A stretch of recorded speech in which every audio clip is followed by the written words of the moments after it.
The USA Climbing National Training Center has been getting a lot of attention lately, and a lot of detail has been coming out that I wanted to go over because it's specifically related to what I do, which is developing commercial buildings and commercial climbing gyms from idea all the way to open door. And the building itself, the initial build out cost, is the biggest expense for your project. In this case, it could be 10, 12, 15 million dollars or more. And so it has to be understood that when those finances are, very different because of grants or whatever the case is, that's not the same as developing a project where you're carrying all of that as debt. And so it's not so much I'm going to be analyzing right and wrong. I wanted to just point out the way that the finances are very different in a project like this, and as well as how some other countries have actually created national training centers in other ways. There have been a variety of articles being written about this project and protests from gym owners and responses from USA Climbing. And I'm going to be putting links to all of these in the description, but there's a letter to the USA Climbing Board of Directors from some of the biggest gyms and gym franchises in the country, as well as responses from USA Climbing.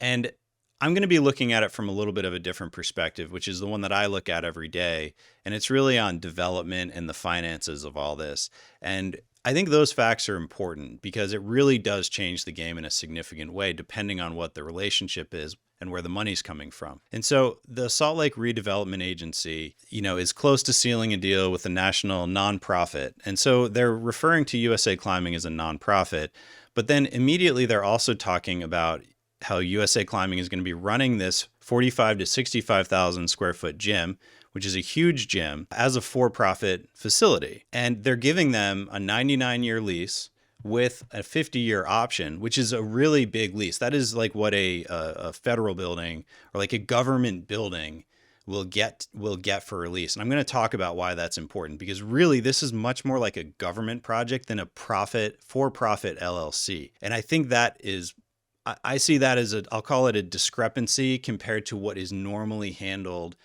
from a financial side in terms of opening a commercial LLC for profit.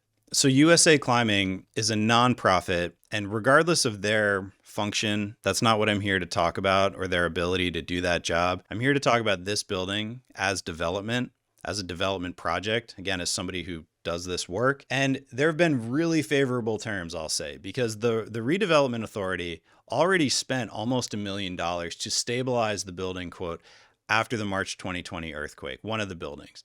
And so basically there is a really long lease and almost $1 million that's already been put into fixing one of the buildings, which can be, that's sort of like a money pit. If you take a building as somebody who's buying or renting and have to fix the building, that's a bunch of your build out costs. That's on you as the business owner. So they're already getting, quote unquote, rehabilitated parts of an existing building, and they're getting a $7.3 million subsidy. And my understanding from these articles is that that's not a loan. That's a grant of some sort or different subsidies in combination. And that's important because, again, the biggest investment for you to start a business is the build out cost, whether that's a renovation, an interior fit out, or a brand new building in this case. And so this is a huge facility, and they're expecting, 3,000 members, 300,000 per year visits. And I'll show you other examples. And those numbers are probably about right. And they are talking about this as like a public building where there are public benefits. And that's also not uncommon for cities to talk about buildings in that way, and that's why they're giving you resources. But I'm going to show a few options of how this is a little bit different. So in addition to the $7.3 million that's going to help build the main structure and rehab the mattress factory building and construct the plaza, there is a $15 million amount of money that was given by the Utah legislature in 2023. And this actually is, if you look online, it calls for a one-time $15 million private not-for-profit. And so, I'm not exactly sure how this all reconciles. And I think, again, that's part of the problem here, is that it doesn't seem like this has been sorted out necessarily. As an aside, for a sort of world-class competition facility, these walls look sort of fairly intermediate, I would say. And I'll show you examples of maybe a better version This also is blocking the view into the facility. So, as an architect, I have some questions about this, but that's also not what I'm here to talk about. Because, it also points out in this article that for the first 6 years, the redevelopment agency will charge nothing. Then at year 7, rates increased to 45% of market value and increased 5% for each of 5 years until it reaches 60%, blah, blah, blah. The point is they won't pay a lease for the outdoor space and the stadium space. Okay, so they're basically getting a public plaza as well. The point is that this is not necessarily the way this is always handled for a for-profit business. And again, I think that's the part of this, the LLC part, that's really important. And part of that is because you see other groups like the Front who actually had their $2 million expansion loan, not grant, that was approved, tabled. And so without getting into that, that's a different financial offer, a loan versus a grant or a subsidy. And apparently it was tabled. And so whether or not Salt Lake City can support another climbing gym, I think is a question, but that's not even necessarily my main point. When I work with clients, it's about balancing these numbers and looking at them in a way that helps us understand the business model itself and what the return is relative to the initial cash investment on the facility. And this sort of loop between how much we're spending on the facility, which I have at the top here of this business model as one of the biggest things, like that number is incredibly important. This pile of cash has a huge impact on the projections going forward. And my whole premise on the way that I do financial planning and analysis, or FP&A, is that combination of initial build-out expense and business model performance expectations, that's what tells you what you can afford to build. Because otherwise, we're just drawing stuff. We're just making up buildings that we may or may not actually be able to use as an instrument to help your business develop and grow. And when I do that kind of FP&A with clients, that's all a precursor to actually designing world-class facilities with them, because that initial cost, and that's really all this is showing, is that depending on how far you're sort of coming up in terms of how much debt you have to repay, that has a huge impact on the overall performance of your facility as you move forward. And so Salt Lake County has a population of a little over 1 million people. And I remember I was living in Boulder, Colorado when the Spot opened their first location. And Boulder, Colorado has a population in the census of around a little over 300,000 people, Boulder County. So, people thought this was never going to work. People thought it's bouldering only. Why would you ever do this? This is the early 2000s. I mean, it was really seen as like, this is not going to work. And now you look at Boulder, and Boulder's a bubble, no problem, totally get it. But the point is that I've heard this conversation before in the sense of it's going to kill us, or they're not going to make it, or whatever it is. And again, that's not what I'm here to discuss. So if you're someone who's going to be starting a gym, you've got a certain amount of money you have to spend over a certain amount of time. And, you're going to try to keep your cost low as long as you can, because a lot of this is like sweat equity and whatnot. But at a certain point, you are going to need to start making investments to draw the building.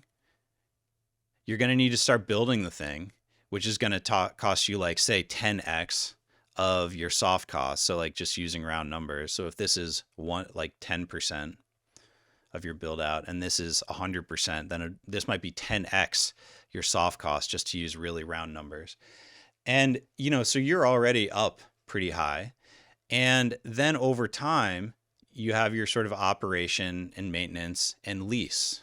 And if we just refer to the vertical axis as debt, and you have a competitor that's starting with, say, money from subsidy or just not debt, basically, and they're even following a relatively similar sort of trajectory of development. Again, we're not even using real numbers. And then they're not paying rent over time. They still have some operation costs. And even when they do, maybe it's at like a very favorable rate. So it's like less than the percentage that you're paying or the rent that you're paying. You can just see how the delta that forms here pretty quickly. So much is related to that cash that you're being given at the very beginning and then the lease over time. So the LLC question, I think, is a really valid question and has to be looked at relative to how other countries have done this in other places. And the reason that I say that is because the starting point, how much debt you owe from your build out, most likely, is going to be the thing that you have to deal with for the entire life of the business. So that's why where you start, at what point are you starting? Where are you? Are you starting here? How much debt do you have? Are you here or are you here? You can imagine how this delta is really driving your operational decisions and how much you charge for memberships and how many employees you can have and how much you pay them, the whole thing. Especially if what they're saying is that things like number of members, 3K, 300,000 visits in a year, that stuff might be similar. That's what's being talked about. Part of what the problem probably is that you've got one private owner who is getting a loan that was pulled back potentially, and you've got another LLC that's associated with a nonprofit that's getting subsidies. And the thing is that there are plenty of examples of that exact thing happening, but usually it's regulated pretty carefully so that there's a fairly consistent set of rules. So for instance, New York City, these towers, there's always been sort of give backs that you can do to have taller towers with setbacks or by creating public plazas. Things like this. This is a way to create a better streetscape for the public, but also give additional development area up high. So it's a way to make both the public and the private feel like it's in balance. And an example of this would be the Seagram building by Mies van der Rohe in New York City in Midtown, where you've got this very tall tower, but it's set back. It's got this public plaza with pools. And the way that you get developers to spend the money to build a public plaza in front of their building is say, hey, if you do that, that's a give back. You can do that and we'll maybe give you something in return, like an additional floor or two, whatever it is, something that the public probably won't even notice or know about. But it's also a policy. It's not just a series of things that are sort of applied for or given out. It's a rule, it's a system. So I started looking at other countries or other places that have big national training centers. And one of them is in Innsbruck. And this gym is one that we all know as climbers. It's got a huge outdoor area. It's got a huge indoor component, and it hosts huge competitions. And it does operate as a place that you can go and pay to climb there. But as it's pointed out in this Gript article, the massive gym, quote, is owned by the city of Innsbruck and run by Innsbruck's Alpine Association under management of Rennie Scheer. Apologies if I mispronounced that. But the point is that this is a public building. It's charging you, just like a lot of public facilities would charge you. But it's not being run, at least the way it's being discussed, as a private LLC for profit. And when you look at the KI website, they tell you where the money came from. They're telling you, and I've never seen a climbing gym with this on its website, but it also speaks to what it is, which is it was a 12 million euro facility, which is actually pretty inexpensive for this, but it was opened in 2018. 4.6 million from the city of Innsbruck, 4.6 million from Tyrol, which is basically the state that they're in, and then 2.8 million from the Ministry of Sport as a bond, I think. And so the way that is being spelled out very clearly has a lot to do with transparency, and it has a lot to do with the way that it is intended to be used. Their pricing, even at 16 euro for a day pass, is actually a lot less than most of the climbing gyms I can think of in the States, as well as their membership. So, the pricing model, they're not necessarily saying that it's being given away, but it certainly isn't being someplace where you're charging like $30 a day or whatever it would be in euros. And so I think what's happening in this facility is that the intent of the facility to be a national training center and the way that they're structuring it, the way they raised money for it, the way that the government, both local and state, and the larger group, the Alpine group, is running it and owning it, that all makes sense with a sort of government type project. So Great Britain has done this differently as well. They've decided to collaborate with different facilities to both certify them and then also create a training center, which in this case is at Climbing Works in Sheffield. And when you look at the Climbing Works website, it tells you exactly how it works. There's a Climbing Works, which is their original bouldering wall. There's the mini works for younger people. And then they call this Unit E, which is world-class training for climbers who want to push their limits. And they're talking about this as the home for Team Great Britain. And they are running it that way. They're saying from 9 to 5, this is off limits for the public. But on evenings and weekends, you can climb the comp style boulders and make use of the gym.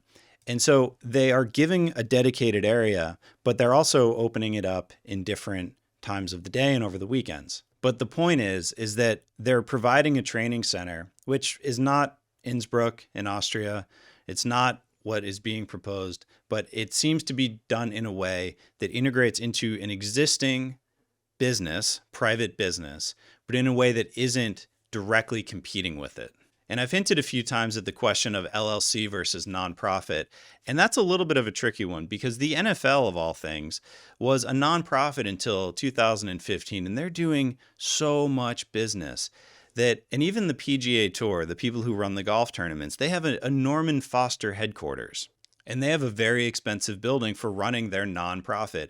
And in both of those cases, it really just means that all the money's going back out the door, which also includes huge salaries for the people running these, quote, nonprofits. And I think the fact that the NFL was stripped of that status in 2015, I think reflects the fact that just doesn't feel right.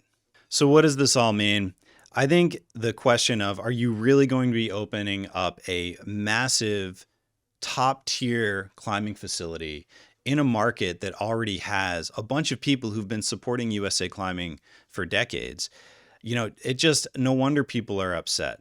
And that's not what I'm here to judge. But what I'm pointing out is that this difference between when you start with a bunch of subsidy cash and a business that has to sort of build their debt up and operational cost over time, the game just isn't the same. And so should USA Climbing be doing that, or should they be doing something else that's more focused on their nonprofit?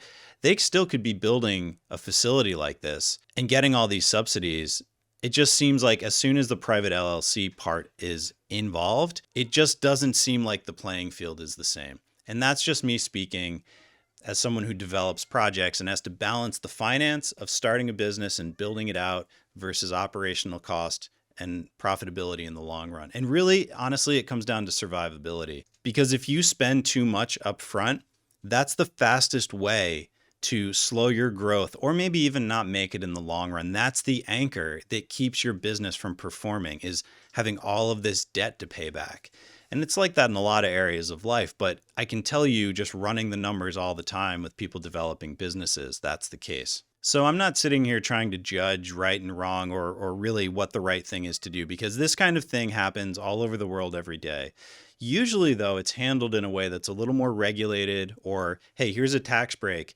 That's why certain areas of cities develop rapidly. That's why all of a sudden a bunch of movies were made in a certain city.